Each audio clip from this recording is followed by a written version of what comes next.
Welcome to Joy in Our Town. I'm your host, June Rochelle. Yes. We have Indiana's First Lady, Karen Pence. Wonderful, and I want to know from you, Give me as much detail as you can about this awesome new commission. Well, I'll tell you what, June, when they approached me, I was really excited. I mean, I didn't even hesitate at all. I mean, we cheered in my office. We were like, this is great, because it's going to be such a great way to showcase our whole state. And I was very fortunate to be asked after a lot of the legwork had been done. And the Bicentennial Commission had already chosen 4 pillars for the Bicentennial. And so one of those is nature conservancy. One is youth and education, because we really want to focus on the youth of Indiana and how they are our future. Another one is community involvement. We want as many communities, towns, cities, counties to be involved as possible.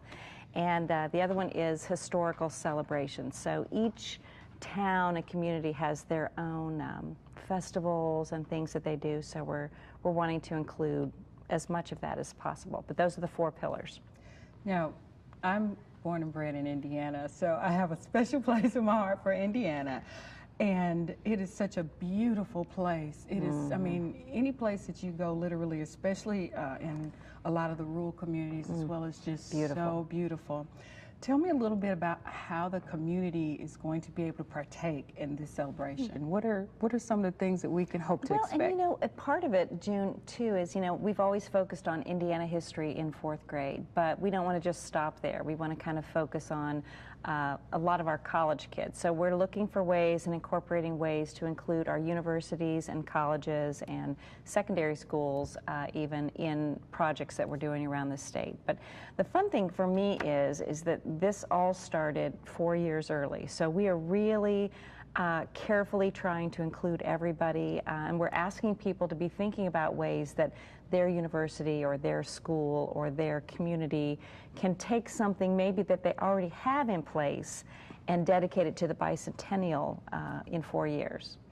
Now, when I think of Bicentennial celebration, I think of floats and all different types of streamers and just a huge celebration. Without giving away too much information, I know you're still in the planning process. Tell me what your vision is, what you hope that this will be as far as the whole fanfare. And again, that's right. That's in the drawing works right now. So we really we will have opportunities for people to nominate people once we get that complete plan. But when we heard of this idea, the whole commission, I have to tell you, got very excited about it, because the torch is a symbol in Indiana, and it's in the center of our flag, and the idea of doing a torch that can weave its way across the entire state was very, very exciting to us. So we are looking for ways to get that going. What this whole project is about is identifying areas that we can actually just set land aside. So all of these projects aren't even necessarily,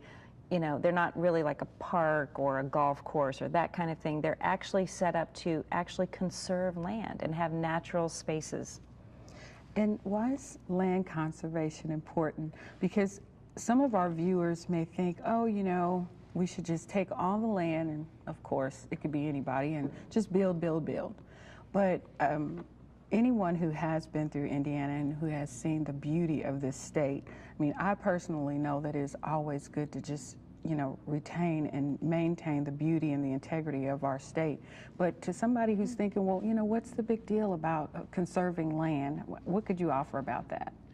Well, I think you made the case right there, quite frankly. The beauty of our state, and, you know, our state song being on the banks of the Wabash. I mean, we have to conserve that land in order to maintain the beauty of our state. And there's a fine balance that we can find between investment and development, but also preservation and natural beauty across the state.